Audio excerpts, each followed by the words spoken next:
Hello, and welcome to the continued adventures of Skyler and Nick. This is part 19, so you might want to start at the beginning. And this series is written by A Mysterious Lurker. Enjoy. Being your own boss has its ups and downs. I can pick my own cases in hours. If needed, I can go off to work with Nick without needing approval from someone else. There wasn't too high of a demand for a PI in my city, so I could take time off without too much work piling up. But I underestimated the amount of paperwork I'd neglected while going off to play agent with Nick. I needed to buckle down and get the mountains of it all done. It would be faster hiring an accountant for my taxes and other such things, but the habit of being cheap when I didn't have money to toss around still remained. I sat in my office, away from the distractions of my apartment, to get through everything I've neglected to file for months. It was tempting to turn my phone off, but I kept it on vibrate in case Nick called for something. A few hours in, I got desperate for anything to take my attention away from my real job. The distraction came as a knock on my door. Normally, my jobs come through my phone. No one ever showed up to my office unless I expected them. I wondered if it was the landlord and panicked, thinking I'd somehow forgotten to pay rent that month. I hurried over to open the door, and at first, I didn't see anything. Looking down, a creature stood there, waiting to be acknowledged. She was short, only about up to my waist, and definitely female. With some supernatural creatures, gender is a murky thing and almost impossible to determine at first glance. My face flushed looking down at her because she wasn't wearing a top. Instead, her hair was styled into two massive braids that covered her chest. I honestly hope those braids didn't shift her, else I may not be able to remain professional. "May I come in?" she asked, her face tilted upwards. I nodded nervously, standing aside to let the little creature in. From how her body was shaped, she logically shouldn't be able to stay balanced. She was very well-rounded. Somehow all of her important features filled out, yet her waist was fairly small. Her legs should not be able to support such a top-heavy body. They were very thin at the ankles, and the feet about the same shape and size as cat paws. She padded over to a chair and carefully lifted her small body up into it with grace and practice.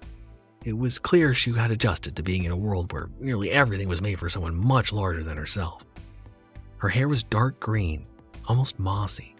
It reached the ground, and I swear it was magic. Somehow it kept her back covered as she moved. The only clothing she wore was a square piece of cloth hanging down around her waist that also magically kept her covered, even while she lifted herself onto the chair.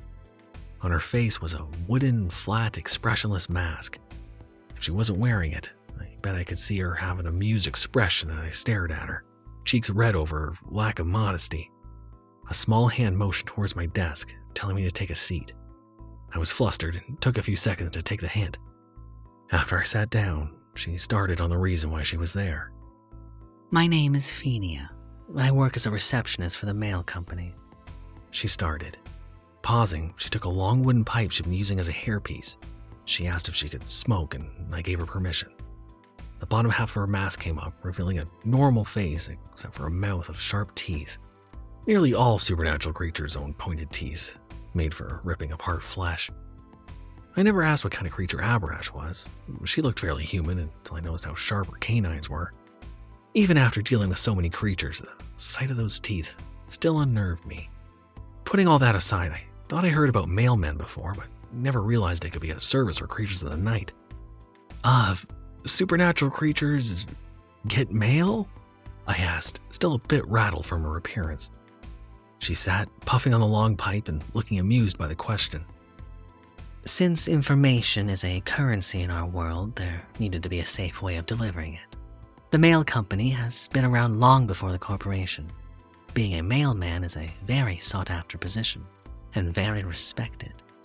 Since they help make the supernatural world run smoothly, most do not harm the mailman while they're working. This all sounded a bit strange to me, considering their world had magic. Couldn't they just use spells to get letters or packages to the intended creature without the middleman? I respected the creatures I dealt with so far on how they understood I'm human and not part of their culture. It would be difficult to explain everything due to our species being so different. Let's say you wish to send a letter to a certain creature and you would like to use a spell to do so. Magic isn't as powerful as humans tend to think. It's possible to think around nearly every spell if you try hard enough. A creature would make a spell to instantly send a letter to a creature halfway across the world. But, let's say instead of a letter, they sent an assassined, named letter to the certain creature. It would still fall under the spell. Over 500 years ago, the hunters used a spell to send themselves directly into a great deal of creatures and slaughtered them. It was such a massive massacre that the Silver King stepped in to change how magic worked. Right now, you are only able to transport something directly to a living creature if that creature gives their permission. Fenia paused to take a large drag on her pipe. She blew out a greenish smoke, and for some reason, it didn't smell like anything. My head was swimming a little, trying to add what I just learned into whatever little I already knew about creatures and magic. No wonder why Nick wasn't great at using it. The whole thing was far more complicated than I ever thought. She also mentioned the Silver King, who I knew nothing about. He sounded like a big deal, but I had already let the conversation drift so far off topic, I didn't ask about him. Sorry, I derailed you a little. What can I help you with? I asked finally. As a receptionist, our job is to hand out packages and letters to the mailman. But we also need to pick the right worker for the job. I believe you have someone who approves your cases and won't let you take one over your skill level. Recently, I started to look after 3 brothers who we just hired. They're idiots, but hard workers. They're currently missing, and I would like for you to investigate the woods where I think they got lost. I nodded along, ready to take on the job, but then paused. Why did she ask me? Didn't the mail company have some sort of way of dealing with their lost employees? I didn't mind taking the job, but found it confusing Fenia came to a human for help. You know I'm only human, right? I asked. Yes, I am aware. Those 3 got lost while off the clock, meaning our company won't risk any mailmen to go looking for them. The corporation is always swamped with requests and won't be able to go looking for them for at least a few weeks. You may be human, but you are aware of supernatural creatures. You've dealt with them and lived, and you're not currently busy. Fenia explained with a smile on her small face. Tapping out her pipe, she replaced it in her long hair. I'm not asking you to save them or provide the location of their bodies if they're dead. I would just like to know anything you can find about what happened. I can't go into the woods they disappeared into due to my species. The moss that grows there can make my race very ill. If I touch it by accident, I may die if I don't receive treatment fast enough. Now that explained it. She appeared to be the cool and collected type. Crossing her legs, she replaced the bottom half of her mask. But she wasn't as relaxed as she appeared. I felt as if she was actually very worried about those 3. Instead of waiting, she had done something desperate and approached the only person who was available to at least try to find out if they had died or not. If you're able to get me outside the woods where they disappeared, I'll have no problem finding whatever I can for you, I said as I stood up from my desk, ready to get started. We should discuss payment for this job. I doubted Fenia owned human currency. I still wasn't certain what I should ask for when it came to doing jobs for creatures. I was trying to think of something, distracted when Fenia lifted one of her braids. When I noticed, I quickly looked away, my face flushing again. We could go on a few dates. Fenia offered with a few heavy implications in her words. There were too many things wrong with that offer. I understood her culture was different, so this may be normal for her, but it made me far too uncomfortable to even think about. No, thank you. I'm interested in someone else, I answered back, which wasn't a complete lie. My answer was just one of the reasons I wanted to refuse her and the easiest to fall back on. I do need to pay you. What would you suggest? She asked, not sounding offended over the refusal. We can put it off. I can just ask something from you later, I said, figuring that was the best idea. It worked for Charlotte after all. But Fenia wasn't keen on the idea. She shrugged, and it was her turn to shake her head. I'll give you some advice because you're human, but that kind of suggestion isn't good for us creatures. We like our deals clear and upfront. If I agree to something about payment at a later date, you could twist your words and demand almost anything. She explained, and I realized she was right. I needed to think of something to ask of a person I really didn't need anything from. It was a good thing I was the one she had approached. I felt as if a worse person would give in to her first offer.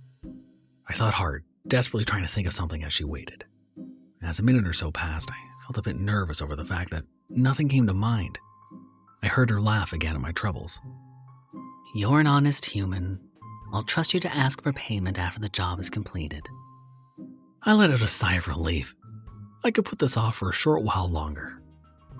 With that cleared up, I started to get ready to leave. I told Feeney I would need some supplies for my place. Going out into the woods without anything was a very bad idea. My talents weren't exactly outdoorsy. I should at least pack a bag with water and food for the trip. After all, 3 supernatural mailmen disappeared in those woods. Whatever happened to them, it may be too much for a human like myself to handle. Feeney agreed. She waited back in my office while I got ready. When I returned, I had my backpack and comfy hiking shoes. She had drawn a circle spell in the middle of my office floor to transport us. Luckily for me, those spells disappear after they're used, or else my landlord would have some words. After I stepped inside the circle, it felt as if I missed the last step. My stomach lurched and my vision shifted. Instead of being in my office, we were both in front of the opening of the darkest-looking forest I'd ever seen. Moss hung down from the trees, blocking out the light. This place appeared so threatening, even the air was heavy. Adjusting my backpack, I stalled from going inside. I assume these 3 were collecting mushrooms when they disappeared. There are some that glow faintly in the dark and are a very nice snack when dried. If you find any, it would be a bonus if you brought them back. Feeney told me while staying away from the trees. Do you have any more information on the ones that are missing? Their names and such? I asked while looking towards the opening. She did not have any photos of the brothers. She told me their names were Moses, Louis, and Joseph. 2 appeared to be human and around my age, while the third had a humanoid body with insect features. There shouldn't be any humans in the forest, so if I came by any, it was best to assume they were the brothers. I nodded, memorizing the few facts I had. I've been told that information is like a currency in your culture. Aside from telling me what I needed to know about this case, you've said a lot of stuff I would never find out. I said, because it was bothering me. Information is like a currency. However, everything I've told you is common knowledge, at least to us creatures of the night. And when dealing with humans, we tend to share more than normal, knowing it would help with the transaction. Unless you're a hunter, that is. That made sense. How the mailing company worked should be known by most creatures. Feeney wasn't telling me any secrets when she explained it. At least it was good to know creatures would be more forgiving with information in the future. The friendly ones, at least. I didn't have anything else to ask, so I straightened my pack again, ready to go. Remember, I don't need their bodies if they're dead. Just any information you can get. Don't be too proud to run away if needed. Feeney reminded me. I assured her I would stay as safe as possible. I only had my handgun and not the magic bullets Nick made. He hadn't been able to charge the reloads yet, and I doubted I would be able to use them outside the cases together with him, as the bullets were still being tested. It would be nice to have a weapon more powerful than regular bullets, but I couldn't risk using an overpowered one either. As I walked into the dark forest, all sounds dulled. It smelled earthy, but with a hint of rot at the same time. This place was really bad news, and I shouldn't stay here for too long. I gave Feeney one last glance over my shoulder, and made my way deeper along the trail into the woods. After what happened with the witch, I swore I would never go inside a forest again. And yet, I was doing a favor for a creature. I almost needed a flashlight to see in the gloomy place. Anything could jump out and I would be unaware. No wonder these 3 supernatural creatures got lost in here. After an hour of walking, the trail became overgrown to the point it disappeared altogether. I would need to walk deeper into the woods. I paused to tie a piece of ribbon to a mossy tree branch. I needed to trail back, and this was the best thing I could think of, other than using spray paint, which I did not have time to buy. There's a dollar store near my place, so I went with ribbon instead of wasting my time on a trip to the bigger store. Progress was slow. I made certain I made a clear trail back, all the while keeping my eye out for whatever happened to the 3 brothers. Just as I felt as if I was on a hopeless mission, I spotted something. Through the trees, a color that did not belong in the woods. I slowly made my way over to it, all the while looking around for any monster lurking in the dark. In the middle of a small clearing was a backpack, one of the reflective holographic ones that were all the rage years ago and now you can only find as a knockoff. It wasn't a bag that might belong to a full-grown man, but then again, they weren't human. Creatures did have different tastes. The bag half open, Peeking inside, I saw some of the faintly glowing mushrooms Feeney had spoken about. Well, it had been easy enough to find a clue. I picked up the bag to take it with me. The moment the bag lifted off the ground, I felt something pull at my ankle, lifting me into the air. I dropped the bag and I flipped upside down. The contents of my backpack pouches dropped to the ground. My keys spilled from my pockets, along with the fake ruby charm Nick gave me. I snatched it out of the air as my water bottle fell to the ground. I was not going to lose the only gift Nick had given me because I was stupid enough to get caught in a trap. Swinging very painfully from one ankle, I stared at the ground, trying to think of what to do. If I moved carefully, I could get the scissors I'd used to cut the ribbon from my bag and get myself free. It would suck falling to the ground, but at least it appeared soft. The task was a slow and painful one. It took more strength than I owned to curl up and reach my ankle after I'd gotten the scissors. At least the rope looped around my ankle wasn't that strong. Sweating from the effort, I paused because of how much pain my stomach was in. I'd only cut through half the rope, but that was enough. My body weight did the rest. With a snapping sound, I fell hard to the ground. It was not as soft as it looked. The fall knocked the wind out of my lungs. I felt like I was dying for a few seconds. I wanted to curse out whoever set that trap, and I had the chance, very soon. Sitting up, my eye caught some movement from the trees. When I looked over, my entire body felt frozen. A creature low to the ground stared, caught in the act of sneaking closer. 4 long arms came from its back to wrap around the trees near to it. Honestly, it appeared a little human.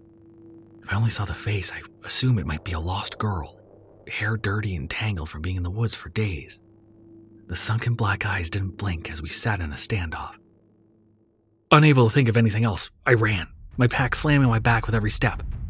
I made the mistake of looking behind me, just to see the creature coming after me on all of its arms, looking very much like a spider moving along the forest floor. Oh, fuck that! I was very motivated to run even faster. Since starting to work with Nick, I tried to get my stamina up, but I couldn't stand a chance to get something with extra arms to run on, while on its home turf. There was no way to outrun this thing. I stumbled to a stop to make a stand. My hands as steady as possible in the situation.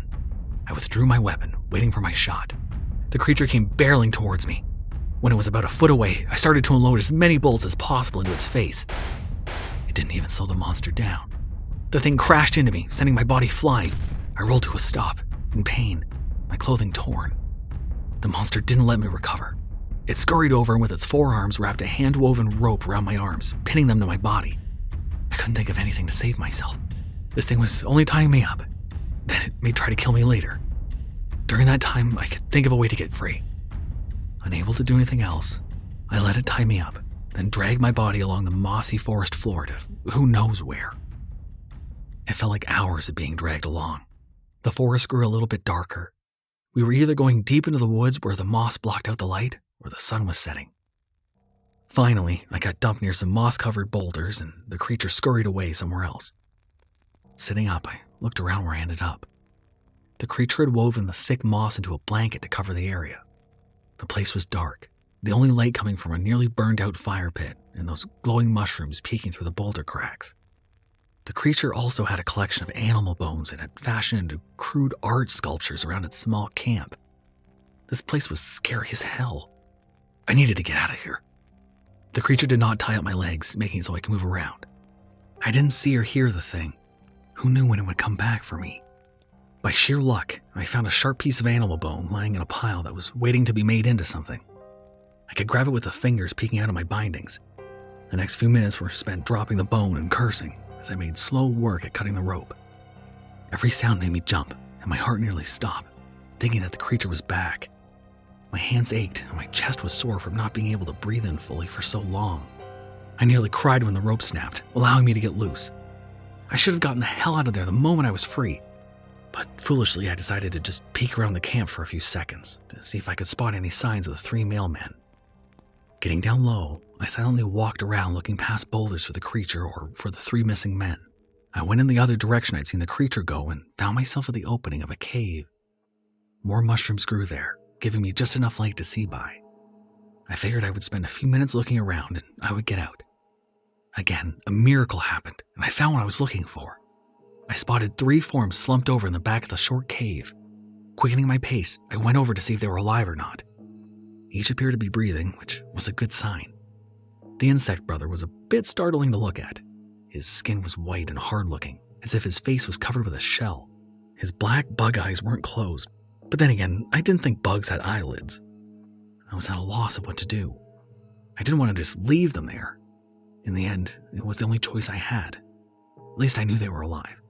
If I could get out, I would call Nick and ask him for some help saving them. I hurried out of the cave, again being as silent as possible. It appeared I was too silent. Just as I was leaving the cave, the creature of the forest was rounding the corner, not aware it was on the other side. We both froze, startled by each other. I moved first and bolted, trying to get away. The creature reached out a long arm, slashing it down on my back and only cutting deep enough to tear open my backpack and spilling its contents. As it hooked its clawed hand into the fabric, it caught, causing me to stop and fall over. I scrambled, trying to get back up, but my legs were shaking too hard. I was breathing so heavy my vision blurred. In that dark camp, I faced death. It only needed to raise one more hand to end my life. I fully expected it, my mind blank from fear. The creature had a hand inches away from my face when it paused. When my backpack was torn, all my food scattered. A reflection of the wrappers caught the monster's eyes, distracting it for a moment. I stared, still scared to death, as the creature's attention was drawn away. A torn open chocolate granola bar was within reach. It snatched it up, sniffing the small piece of food and looking very interested. I watched, my horror fading to a manageable level as the monster shoved the entire thing in its mouth, torn wrapper and all. I could have run then, but I would have only had a few seconds head start. Instead, my mind was racing as I watched the creature look for another granola bar. It learned the wrapper tasted awful on the second bar and started to tear it off whenever it found one. I had a full box inside my backpack. Before it finished off the box, I had gotten an idea. "I can get some more of those for you," I said in a trembling voice. I may have had a plan, but I was still scared as hell. It paused, looking at me, eyes dark under tangled, dirty hair. I didn't know if it could understand me, but I kept speaking. "I'll trade you my life and the lives of the 3 you already have for as many bars as I can possibly get for you. I mean, isn't that a good deal? I can toss in other food too. I bet you're tired of eating the same thing all the time." For a few seconds, it looked as if my words worked. Then I had the monster on top of me. It was pinning my arms down to the ground with such a powerful grip I couldn't move. Drool dropping from a mouth of sharp teeth onto my shirt. I flinched as a long tongue came out from under the hair to lick the entire side of my face. My skin prickled in goosebumps, and my body was shaking. For an eternity, the creature grabbed my face with 2 hands so we were staring into each other's eyes. The voice so low it sounded more like a faint breeze than a word. I got released as the monster scurried off to retrieve the 3 mailmen it kidnapped. I stayed on my back, staring up at the dark, mossy-covered tree branches.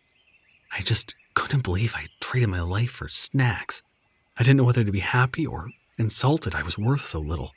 In the end, I thanked Nikki for showing me supernatural creatures loved human foods enough to trade for them. I left what remained of my backpack at the camp the monster made. It dragged all 3 of the brothers out, and I didn't know how I would get them back aside from carrying them one at a time. The creature dealt with that problem. It started to draw a circle around us. He used a different language, but I could tell this was a spell. It moved very fast at making it. In under a minute, the monster had the spell finished and activated. I felt so dizzy I nearly fell over. The bright sunlight stung my eyes after being in the dark for so long. My new surroundings left me disoriented for a few seconds. The creature had dumped us outside the forest. It stayed between the trees, watching us. I opened my mouth to say something when a voice I recognized called my name. To my surprise, Nick came running over with Feeny in tow. She rushed over to the still sleeping brothers as Nick stopped in front of me with a crease of worry on his face. "Are you all right? You were gone for a week," he told me, and I stood shocked.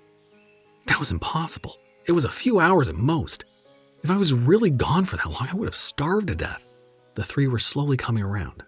One sat up and Feeny started to berate them for being stupid enough to get lost. Instead of getting angry, she yelled at them. Once all 3 were awake, they piled in on her for a hug, each swearing about how sorry they were, aside from their insect-like brother who simply chirped. I really wasn't gone for that long, was I? I asked while watching the happy reunion. There are spots in the forest that mess with time. Who is watching us from the woods? Nick asked, not looking alarmed at the creature that still stared at us. I gave him a very quick rundown of what happened and what I promised to get set free. Nick thought the creature I made a deal with was a type of witch. He would know a lot more about what kind if he looked it up. But right then, we needed to figure out a way to buy a lot of granola bars and get it over to the witch that spared my life. Nick surprised me when he said he could easily make it. He might need a second person helping as to quicken the process if he made a big batch. My eyes traveled down to Phenia, who stared back, her face hidden by a mask. I figured out something I could ask of her as payment. I only got close to the woods to tell the witch it might take a few hours, but I would be bringing what I owed her. I took her silence as approval. Her face still scared the hell out of me, and I would be glad to never have to see it again after I fulfilled my end of the bargain. Nick recruited Phenia's help. He overtook my kitchen because she didn't want to go to his house. Mine was small compared to his. There were a lot of things I never thought I would ever do. Making granola bars for 2 days straight, running on very little sleep in order to feed a creepy, inhuman forest witch, something I would have never even considered. Thankfully, we finally finished the last batch. As we unloaded the last of the bars, the witch took them in her long arms while still staying in the dark forest. This is enough. Make more if you are alive when I wake. Her voice again so soft I wasn't certain I had heard it. She took her prize deeper into the woods and I collapsed against a tree with a loud sigh. Nick stood with me, looking down, wondering if I was all right. I believe that witch is the type to drain energy from living creatures, then sleep for 100 years. She invades nightmares and mostly lives in dreams. What we gave her is mostly junk food. She'll be awake in 50 years or so, asking for more. Nick explained. I didn't know when he had the time to find out what we were dealing with while working in my kitchen for 2 days. Then again, he might have had the information hidden away in one of the notebooks he always carried. I guess I'll deal with that when it happens, I replied. At this rate, I wouldn't last 50 more years. I barely got back in this job. Looking back, I really don't know how I've lasted as long as I have. Still, all of this wasn't enough to convince me to stop taking cases that dealt with supernatural creatures. How come you accepted this job? Aren't you a private detective for humans? Nick asked, which was very understandable. I had the spare time and I felt like helping out. I don't mind accepting jobs like these, but I really should get a special weapon. Maybe I can ask Matthew to make something for me. I trailed off, thinking about how the now ex-hunter who almost killed me the last time I accepted a case directly from a supernatural creature. I felt eyes on me. Looking up, I met Nick's as he stared down, not knowing who Matthew was. It occurred to me I'd never actually told him about Charlotte's case. I might have mentioned her name in the past text messages, but never told him what happened. As I explained, he slowly started to sit next to me with his eyes staring forward. Only until after I finished speaking and Nick didn't reply, I realized he was freaking out. Not once, but twice, I had accepted a supernatural client and nearly died. Nick too busy to help and nearly lost his friend. He was uncertain of how to deal with the idea. Call me next time, he said finally. What if you're busy? I just got unlucky with these 2 jobs. I might come across an easy one from a creature that won't... He looked over, dark eyes piercing into my soul. I'll make time. Call me. No room for argument. Nick would not be able to handle it if I got hurt when he wasn't around. It was nice to know someone cared so much, but not nice so I had to refuse a request because Nick wasn't available. I would call him, but I would still go on a job, even if he wasn't free. I promise I'll call you, I said. I felt Nick grab my hands as if I was going to die on the spot. Double promise me.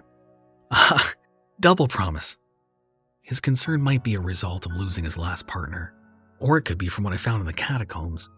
He'd lost so many people in his life, and yet he picked a weak partner who barely survived on every case we took. I really needed a special weapon, because I refused to die, for my partner's sake. At least after this disaster of a case, I doubted any other creatures would ever trust me again for a job.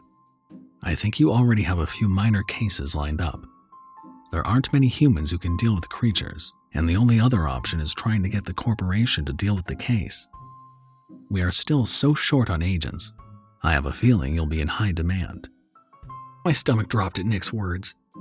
With a combination of working cases with Nick and accepting ones directly from creatures, I was definitely not going to last another 50 years.